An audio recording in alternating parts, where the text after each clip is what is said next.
Fala galera, tudo beleza ou yes? Pessoal, 2024 começando e a geopolítica global bombando. Separei para vocês aqui 4 assuntos do momento aí para a gente ficar bem informado. Vamos falar sobre o terremoto no Japão, expansão dos BRICS, eleições nos Estados Unidos e também sobre a política da Argentina. Então, se você quiser ficar bem informado, acompanha comigo aqui o vídeo, já deixa o like, se inscreve no canal e comenta aí, contribuindo com a nossa discussão. Pessoal, eu começo aqui falando sobre o terremoto no Japão. A imagem já sugere muito, né? Falar sobre terremoto no Japão não é nenhuma novidade. Você sabe que o Japão é um dos países, se não for o mais afetado por terremotos em todo o mundo. No dia 1º de janeiro deste ano, um terremoto de magnitude 7,6 atingiu o Japão e já deixou aí, atualizando esses números, mais de 80 mortos, tá? Fora outros tantos feridos e outros milhares de desabrigados. Só para que você tenha noção, dá uma olhada no mapa. O epicentro, o que é epicentro, hein? Geografia física. Epicentro é o ponto da superfície terrestre que primeiro manifesta o tremor, ou seja, onde o tremor na superfície é mais intenso. Não confundir epicentro com origem do tremor, porque a origem do tremor é no interior, é dentro da crosta. E ele é chamado, então, de hipocentro. Hipocentro é a origem, epicentro é o ponto da superfície que primeiro treme. Onde foi? O mapa mostra, na província de Ishikawa. Detalhe é que essa província de Ishikawa fica do lado oposto de Fukushima. Fukushima que é a cidade mais afetada pelo terremoto de 2011. Já eu te mostro mais. Foi muito mais intenso que este agora, né? Mas enfim, por que o Japão é tão afetado por terremotos, galera? Esse mapa nos mostra isso, Aqui estão as 4 grandes ilhas do Japão, Hokkaido, Honshu, Kyushu e Shikoku. E essa divisão é a divisão das placas tectônicas. Então perceba que as ilhas japonesas estão entre 4 grandes placas. A euroasiana, que pode ser chamada também de euroasiática, a placa norte-americana, a placa do Pacífico e a placa das Filipinas. Só para lembrar, por exemplo, o Brasil ele não está perto de nenhuma borda de placa. O Brasil está no centro da placa sul-americana. Por isso, o Brasil não sofre com abalos sísmicos. Já o Japão está sobre o encontro de 4 placas. Então, não é de se estranhar que no Japão os terremotos sejam muito frequentes, praticamente diários. Todo dia, em algum lugar das ilhas japonesas, a terra treme. Logicamente, a maior parte das vezes, de maneira pouco intensa. E aí, de vez em quando, o tremor é mais intenso e provoca estragos e mortes, como nós estamos acompanhando agora. Beleza? Esse mapa aqui, só para que você tenha noção também do posicionamento do Japão, que está aqui, olha o mouse, em relação a outras áreas que sofrem com muitos tremores. Esse mapa mostra especificamente o Círculo ou Anel de Fogo do Pacífico, que é a região do mundo com a maior presença de vulcões e com a maior frequência de abalos sísmicos, terremotos. São zonas de encontro de placas tectônicas.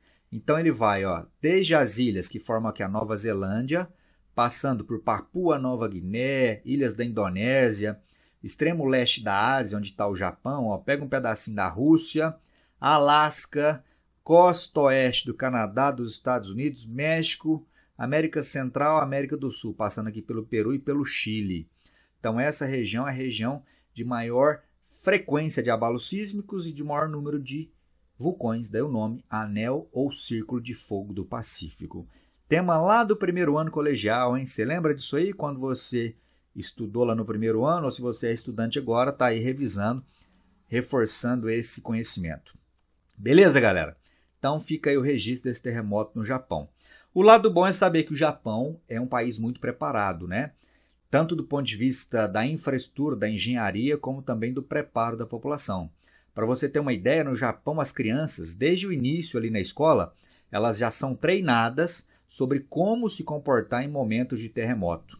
Sem contar os prédios, né? Uma das mais avançadas engenharias para a construção de prédios capazes de resistir a tremores é a japonesa. Logicamente que nem todos os prédios são construídos assim, né? A imagem comprova isso. Esse aqui não aguentou. Mas ele meio que está inteirão ainda, né? Caiu quase totalmente íntegro aí. Apesar de não ter resistido ao tremor. Beleza, vamos avançar aqui, mudar de tema. Não, último comentário, desculpa. Essas imagens são as imagens do terremoto de 2011, que foi muito mais devastador do que esse de agora. Tão devastador que ele gerou como consequência a formação de um tsunami, que é a onda gigante, né? Olha a água invadindo uma das ilhas. Olha esse barco, foi parar em cima de um imóvel, ó. Você tá doido? Aí você tem uma noção, né, da força da água e da altura que a água atingiu para colocar esse barco em cima desse prédio aqui.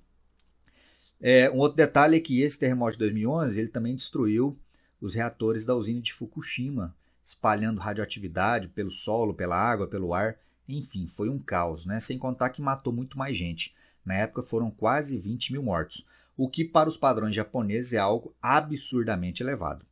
Quando um país pobre, como Marrocos, Turquia, né, que sofreram terremotos recentemente, vivenciam situações assim, é normal milhares de pessoas perderem as vidas, ou suas vidas.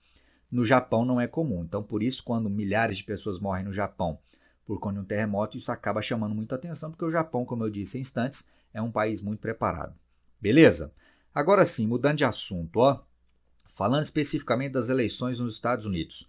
2024, como você sabe, no segundo semestre, é ano de eleição para presidente nos Estados Unidos.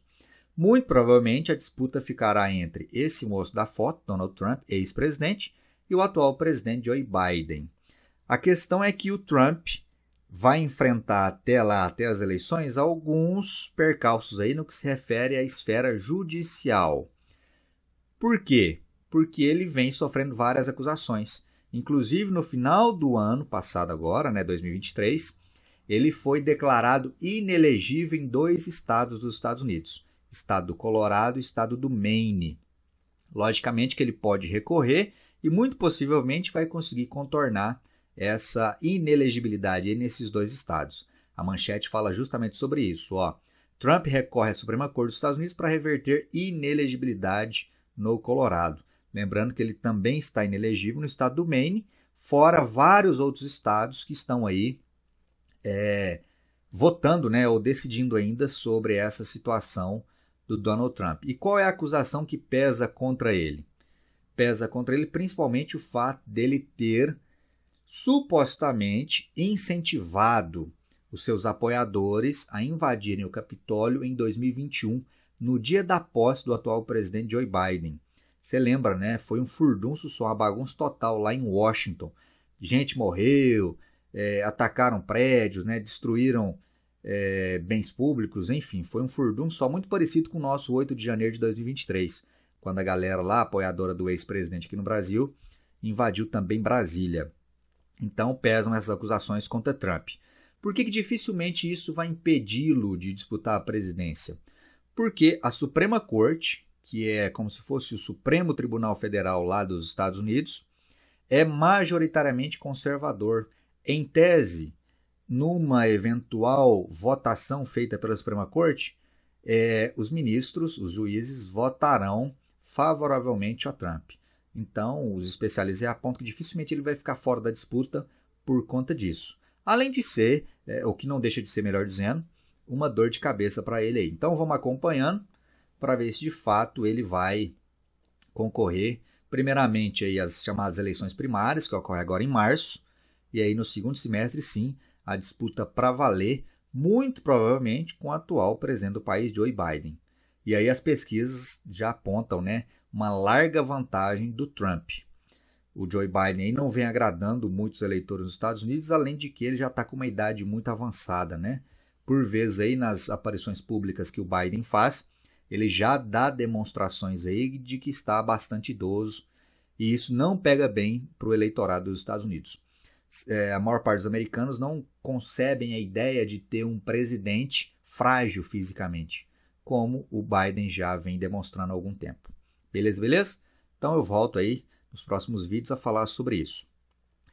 Além de eleição nos Estados Unidos, quero falar também sobre BRICS. Essa foto é do ano passado, agosto de 23, em Joanesburgo, na África do Sul, quando foi realizada a última cúpula dos BRICS. Estão aí os chefes de Estado, exceto Vladimir Putin, que foi representado na ocasião pelo chanceler Sergei Lavrov, isso mesmo o nome dele. O Putin não pôde ir porque tem um mandado de prisão em desfavor dele, Então ele foi representado por um aliado político. E aí, entre as várias decisões tomadas nessa cúpula do ano passado, estava a de incorporar 6 novos membros ao grupo. Entre esses 6 novos membros estavam, vamos aqui de cor, ó, 2 países africanos, né, o Egito e a Etiópia, 3 países do Oriente Médio, Emirados Árabes Unidos, Arábia Saudita e Irã, e um país sul-americano, a Argentina. Destes 6 países que foram convidados a integrar o bloco, 5 aderiram e já fazem parte do grupo desde o último dia 1º de janeiro de 2024. O único que ficou de fora, que decidiu não aceitar o convite, foi quem? A Argentina. É o que diz a manchete, ó. O bloco dos BRICS cresce e passa a integrar 5 novos países. A Argentina fica de fora. E por que a Argentina ficou de fora? Foi uma decisão do atual presidente Javier Milei. Javier Milei vem aí adotando um discurso de querer reposicionar ideologicamente a Argentina no cenário internacional. Então ele vem rompendo aí com algumas medidas que haviam sido adotadas pelo governo anterior, que era de centro-esquerda, que inclusive havia decidido por integrar o BRICS. E aí o governo mudou e o Javier Milei falou, não, nós não vamos entrar. E aí, falando especificamente do BRICS em si, qual é a intenção do bloco, né, ao aceitar aí a presença desses novos membros? É se fortalecer e criar aí um grupo de países que tenha ou que seja capaz de exercer algum tipo de antagonismo em relação ao domínio capitalista imposto pelos Estados Unidos aí há várias décadas. Inclusive, com o intuito aí, talvez, de criar uma moeda alternativa ao dólar. Você sabe que no mundo todo, as relações comerciais internacionais, exportações e importações, são feitas tendo como base o dólar. Uma das intenções do BRICS é justamente depender cada vez menos do dólar, né? Criando aí, quem sabe, uma moeda nova, voltada especificamente para essas relações comerciais internacionais. E, logicamente, isso atende principalmente aos interesses desse país aqui, ó, representada por esse moço. Tá vendo o cursor do mouse? Esse moço representa os interesses de quem? Da China, que é atualmente a grande adversária política, econômica e ideológica dos Estados Unidos da América. Beleza? Então vamos ver aí como é que vai ficar o BRICS, né, nos próximos meses e a gente repercute também sobre isso aí. A próxima cúpula será na Rússia e a Rússia, inclusive, se torna a partir de agora o novo presidente, né? A Rússia passa a exercer a presidência do BRICS a partir de 2024, sob a liderança de Vladimir Putin. A cúpula próxima será na Rússia, então Vladimir Putin estará lá presente. Quando ela ocorrer aí, nos meses seguintes, eu volto a falar disso. Beleza, galera? Fechou? Então fica aí o registro. O BRICS cresceu. Professor, vai mudar de nome? Galera, eu ainda não li nada que falar sobre uma eventual mudança de nome. Por quê? Porque o nome BRICS é uma referência aos 5 membros, né, originais. Como agora tem outros 5, é até lógico de que haja uma mudança de nome, mas não ouvi nada a respeito disso. Talvez nem mude, né? BRICS já virou uma marca. Mas enfim, fica aí a curiosidade. Se eu descobrir alguma coisa do tipo, eu volto aqui para falar para vocês. E aí, para fechar, galera, aqui só para ilustrar, né, a questão do BRICS, ó. Ainda não vamos fechar, aguenta aí. Com a expansão, o BRICS representa 27% do PIB mundial. Aqui os atuais 10 membros, já com os novos 5, né?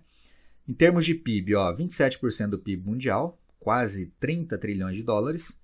E em termos populacionais, aqui que está o pulo do gato, né? Populacionalmente, o BRICS passa a ter quase metade da população mundial. É muita gente, galera. Por que que isso é relevante? Porque a maior parte desses 43% é de uma população ainda jovem, que vai representar por muitos anos mão de obra ativa e também um mercado consumidor absurdamente grande.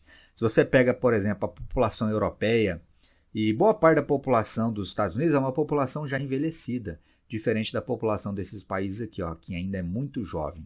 Essa população envelhecida em outros países, ela em pouco tempo não representará mais recursos financeiros para o país, porque ela vai deixar de ser ativa, vai deixar de trabalhar, e quando ela aposentar, aí é só despesa para os estados, né? Então isso é uma vantagem muito grande para esse grupo de países aqui representado, o BRICS. Maravilha, galera? Agora sim, para a gente encerrar, ó, esse moço, Javier Milei, presidente da Argentina, apresentou no final do ano passado um pacote com inúmeras mudanças na legislação argentina, né, em várias áreas. Economia, área trabalhista, tecnologia, educação. E aí essa semana, no dia 3, na quarta-feira, a Justiça Argentina suspendeu essas reformas, especificamente as reformas trabalhistas, acusando aí de serem inconstitucionais. Entre os pontos estava, por exemplo, o fato de que com essas mudanças, né, se elas tivessem sido efetivadas, o tempo de experiência no trabalho passaria de 3 para 8 meses, as demissões ficariam mais fáceis de serem efetivadas, então o patrão insatisfeito com o funcionário, ele teria mais facilidades para demitir esse funcionário. Inclusive, se esse funcionário participasse de manifestações políticas, ele passaria a ser possível aí demiti-lo por justa causa. Diminuir, por exemplo, as multas e os encargos que o patrão tem ou teria que pagar sobre essa mão de obra, enfim, são medidas claramente aí liberais. E aí a Justiça Argentina entendeu que elas são inconstitucionais, que elas precisam primeiro passar pelo Congresso e não podem ser adotadas por meio de um decreto, como foi feito lá. Então a gente vai acompanhar para ver o desenrolar disso aí também nas próximas semanas e meses. Mas o que é inegável é que é a primeira grande derrota que o Javier Milei tem à frente da presidência daquele país. Fechou? Então são esses aí os assuntos que eu queria tratar com vocês agora. Deixe aí o seu comentário, sua dúvida, sua contribuição. Ajude também o canal e nos vemos em breve. Um forte abraço e até o próximo vídeo. Valeu!